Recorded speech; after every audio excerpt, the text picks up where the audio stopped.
तर मग आज पुन्हा आपल्याला कॉलेजला जावं लागतंय. तर नमस्कार मंडळी, मी आहे हितेश माळीन. आता आपण काढलेलं आहे आपल्या बसचं तिकीट. तर ते तिकीट निघालं आहे 11 रुपयेचं. मग काय आता आपण चाललो आहे कॉलेजला.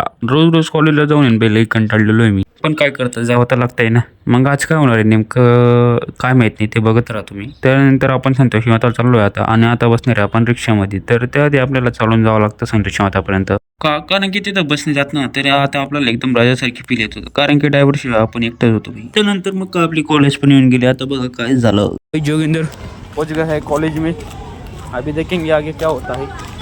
तर मग आपण आहे ना कॉलेजला गेल्यावरती हाय करून द्यावी.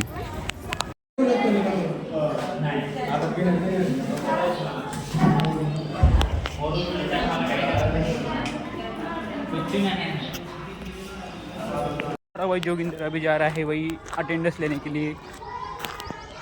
तर आज आपल्या कॉलेजमध्ये जास्त कोणी नाही आहे, फक्त आमचा क्लासरूम भरलेला आहे, तो पण अर्धा वरता आहे.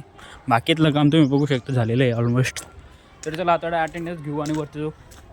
आजचा आपण शेवटच्या लेक्चरपर्यंत थांबलेलो आहे. तर हे घेतले बाई आपण 2 काढून, मॅडमांनी 3 सांगितलं तर पण आपल्याला 2च भेटतात तिथून. तर आता आपण आपला ब्लॉग पण एंड करू, कारण की आज आपला ब्लॉग जास्त लाँग झालेला आहे त्यामुळं.